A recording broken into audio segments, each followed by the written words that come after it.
So hello guys, आज हम शुरू करने वाले हैं क्लास 9 हिस्ट्री का पहला चैप्टर द फ्रेंच रेवोल्यूशन। तो अब हम इस वीडियो को शुरू करते हैं। तो सबसे पहले हमारे पास आता है द इंट्रोडक्शन। चैप्टर का क्या इंट्रोडक्शन है और कैसे एनसीईआरटी ने इसे आगे पहले पेज पे कवर किया है। ये जो चैप्टर है वो डील करने वाला है इवेंट्स के लिए जो फ्रांस में हो रहे थे और इनकी शुरुआत हुई थी 1789 में। तो जो सबसे पहला इवेंट एनसीईआरटी ने डिस्क्राइब किया है वो है स्टॉर्मिंग ऑफ बेस्टाइल।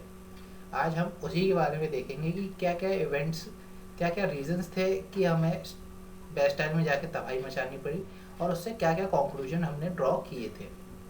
तो हमारे पास इसे समझने के लिए हमें पहले ये समझना पड़ेगा कि फ्रेंच सोसाइटी कैसे थी 1789 से पहले की। The French society was divided into 3 social status, जिन्हें हम फ्रेंच लैंग्वेज में स्टेट कहते हैं। ये आइडिया काफ़ी ज़्यादा सिमिलर बैठ रहा है कास्ट सिस्टम के, जो इंडिया में पहले ही एग्जिस्ट कर रहा था। जो अपर 2 स्टेट थी, क्लर्जी और नोबिलिटी, जिसमें क्लर्जी में चर्च के हेड आते थे और नोबिलिटी में किंग और उसके मिनिस्टर्स आते थे। ये लोग कंट्रोल कर रहे थे पूरी की पूरी सोसाइटी को। और थर्ड स्टेट, जिसमें बिजनेसमैन, पीजेंट्स, पुअर पीजेंट्स, ये सब लोग आते थे, उन्हें एक्सप्लॉइट किया जा रहा था। उस वक्त पे जो फ्रांस पे रूल कर रहे थे वो थे बर्बन डायनेस्टी के 16वें राजा लुइस 16। और जो क्लर्जी और नोबिलिटी थे उनके पास कई सारे बेनिफिट्स थे, जिनमें से सबसे इम्पोर्टेंट था टैक्स एग्जेम्पशन। टैक्स से बचा जा सकता है, मतलब स्टेट को कोई भी टैक्स पे नहीं कर रहे थे क्लर्जी और नोबिलिटी के लोग। तो अब हम जानते हैं किंग की कौन कौन सी पॉलिसीज ऐसी थी जिनकी वजह से रेवोल्यूशन स्टार्ट हुआ था। लुइस 16 जो उस वक्त पे राज कर रहे थे, उन्होंने कई सारे रॉन्ग डिसीजन लिए जिनकी वजह से रेवोल्यूशन ने आग पकड़नी शुरू कर दी थी। तो सबसे पहले जो उन्होंने डिसीजन लिया था वो था अमेरिका की 13 कॉलोनी जो ब्रिटिश कंट्रोल में थी उन्हें आज़ाद कराने में हेल्प करना।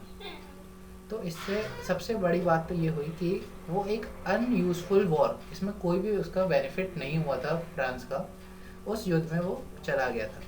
और इसकी वजह से कई सारी फाइनेंशियल प्रॉब्लम भी आ गई थी फ्रांस पे और वो एकदम बैंकरप्ट होने वाला था।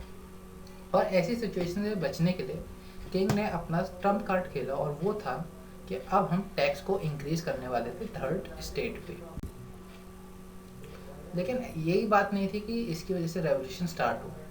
कई सारे और भी रीजन थे, जैसे कि जो पॉपुलेशन थी फ्रांस की वो बूम कर रही थी 18th सेंचुरी में और इसकी वजह से डिमांड और प्राइस बढ़ गए थे ब्रेड के, लेकिन जो मजदूरों की दिहाड़ी थी वो ज़्यादा राइज नहीं कर पाई थी। फिर आता है फिलोसफिकल लर्निंग, जो कि आइडिया ऑफ फ्रीडम और लिबर्टी जो अमेरिकन रेवोल्यूशन से स्टार्ट हो गए थे और स्प्रेड होते जा रहे थे डिफरेंट पार्ट ऑफ वर्ल्ड में, वो अब डिस्कस होने लगे थे फ्रांस में। और कई सारे फिलोसफर्स की बुक जैसे कि जीन जैकस रूसो के भी आइडियाज़ को डिस्कस किया जा रहा था ओपनली। फिर हमारे पास आता है 14 जुलाई 1789। ये ऐसा दिन है जब रेवोल्यूशन एकदम स्टार्ट हो गया था और इसके 2 कारण माने जाते हैं। जैसे कि हमें पहले ही पता है कि किंग को अब टैक्स इंक्रीज करना था थर्ड स्टेट में, जिससे कि बैंकरप्सी की हालतों से बचा जा सके। तो उन्होंने क्या किया, अब उनके लिए हमें ये समझना पड़ेगा कि वो कैसे टैक्स को इंक्रीज करते थे। उसके लिए वो पहले तो तीनों स्टेट के मेंबर्स को बुलाते थे और उनमें से कम 2 स्टेट के मेंबर्स को एग्री करना पड़ता था टैक्स को बढ़ाने के लिए। जैसे कि हम जानते हैं कि क्लर्जी और नोबिलिटी को इससे फ़र्क नहीं पड़ रहा था कितना टैक्स है, क्योंकि वो भरते ही नहीं थे। तो इसलिए वो हमेशा की तरह इस बार भी सहमत हो गए कि हमें टैक्स बढ़ा देना चाहिए। लेकिन इस बार कुछ चेंजेस हुए। मेंबर्स ऑफ थर्ड स्टेट, जो थर्ड स्टेट के मेंबर थे, वो अपने साथ कुछ 14,000 लेटर्स लाए थे जो कि किंग को डिमांड कर रहे थे कि आपको कुछ सर्टेन करेक्शन कर देने चाहिए सोशल सोसाइटी में। अब इसमें जो सबसे पहला उनका वो था डिमांड, वो थे कि अब सिर्फ थर्ड स्टेट नहीं भरेगा टैक्स, अब सारे के सारे जो स्टेट हैं उन्हें टैक्स पे करना चाहिए। लेकिन किंग, क्योंकि उसके जेब से पैसे जा रहे थे, इसलिए उसने ये रिफ्यूज़ कर दिया था। और जो सेकंड थिंग थी वो थी चेंज ऑफ लीडरशिप। जो थर्ड स्टेट है इस बार हेड किया गया था मिराबियो एंड अबेसियस, और ये दोनों ही पढ़े लिखे थे और इन्हें समझ में आ रहा था कि क्या सही है और क्या गलत है।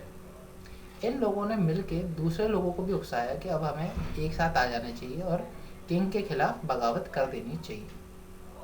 और अब कुछ रूमर्स भी स्प्रेड होने लगे फ्रेंच किंगडम के अंदर कि किंग ने ऑर्डर कर दिया ओपन फायर के लिए लोगों पे जो भी मिराबी और अबेसियस का साथ दे रहे थे। और इस रूमर ने एक तरह से आग में घी का काम कर दिया, क्योंकि अब इन लोगों ने एकदम से जो पैनिक थी क्राउड में, वो एकदम से बेस्टाइल प्रिजन में अपनी रक्षा के लिए और हथियार जमा करने के लिए घुस गई। और वहीं पे स्टॉर्मिंग ऑफ बेस्टाइल का इवेंट हमने जैसे स्टार्टिंग में कवर किया था वो हैपन होता है। फिर लेकिन इसी बीच जो ये दो यंग लीडर थे वो अपने बाकी साथियों के साथ मिलके वर्सलीज में जाके न्यू कॉन्स्टिट्यूशन डिज़ाइन कर रहे थे। और इसलिए मैंने नेक्स्ट स्लाइड पे इसकी एक पिक्चर भी रखी है जैसे आप देख सकते हैं और समझ सकते हैं कि कैसे बहुत सारा लोग यहाँ पे आके जमा हुए हैं और यहाँ पे न्यू कॉन्स्टिट्यूशन को डिज़ाइन और शेप दिया जा रहा है। अब किंग एकदम से पैनिक कर जाता है लोगों का इतनी मात्रा में रेवोल्यूशन देख के और डिसाइड करता है कि अब वो न्यू कॉन्स्टिट्यूशन को एक्सेप्ट कर लेगा और उसी की तरह अब वो एक्ट करेगा जैसे कि द फ्रेंच सोसाइटी। और अब फ्रेंच जो था वो एक एब्सोल्यूट मोनार्की से कॉन्स्टिट्यूशनल मोनार्क में बदल गया। और यहाँ पे बेटर अंडरस्टैंडिंग के लिए मैंने यहाँ पे आपके लिए चार्ट तैयार किया है the judiciary, executive and legislature. अब यहाँ पे पावर का डिवीजन हो जाता है। जज और नेशनल असेंबली जो लेजिस्लेचर फॉर्म कर रही है उन दोनों का ही चयन अब जज का इलेक्शन अब एक्टिव सिटीजन्स कर रहे थे जिनके पास राइट टू वोट था। मैंने एक्टिव और पैसिव सिटीजन्स के बीच का अंतर अपनी दूसरी video the French revolution part 2 में कवर किया है, अब जाके उसे भी व्यू कर सकते हैं। और यहाँ पे जो किंग और मिनिस्टर्स थे अब वो एक तरह से एग्जीक्यूटिव का ही रोल निभा रहे थे। अब हमारे पास आता है डिक्लेरेशन ऑफ ह्यूमन राइट। ये जो न्यू कॉन्स्टिट्यूशन बना था इसमें कई सारे न्यू राइट्स दिए गए थे लोगों को, जैसे कि right to work, right to से etcetera. They use symbol instead of word so that illiterate one in the kingdom can unacknowledge its right. और इन लोगों ने सिर्फ वर्ड्स का यूज़ नहीं किया था, कई सारे सिंबल्स भी यूज़ किए थे जैसे कि broken chain and the I of eternity and एक रिंग भी उन्होंने सिंबलाइज की थी फॉर इटर्नलनेस। ये मैंने आपके लिए नेक्स्ट स्लाइड पे एक फोटो शेयर की है डिक्लेरेशन ऑफ ह्यूमन राइट्स। और यहाँ पे हम देख सकते हैं कई सारे सिंबल हैं, जैसे यहाँ पे अभी ब्रोकन चेन है, यहाँ पे ट्रायंगल इल्यूमिनाटी जैसा साइन है और यहाँ पे हमें दिख रही है रिंग। यहाँ पे एक ड्रैगन अपनी पूंछ को काट रहा है जो कि इटर्नलनेस को सिंबलाइज कर रही है। और यहाँ पे हमें रेड कैप भी दिखाई गई है जो कि फ्री लेबर्स के द्वारा पहनी जाती है। और इस लेडी के आप अगर क्लोथ को ध्यान से देखें तो आपको यहाँ पे फ्रांस का जो झंडा है उसमें जितने भी कलर्स हैं उन सबका सिंबलाइजम मिलता है।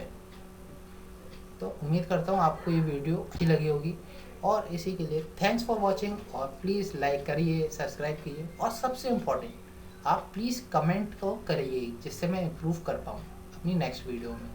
तब तक के लिए टाटा बाय बाय और आप पढ़ते रहिए। Thank you.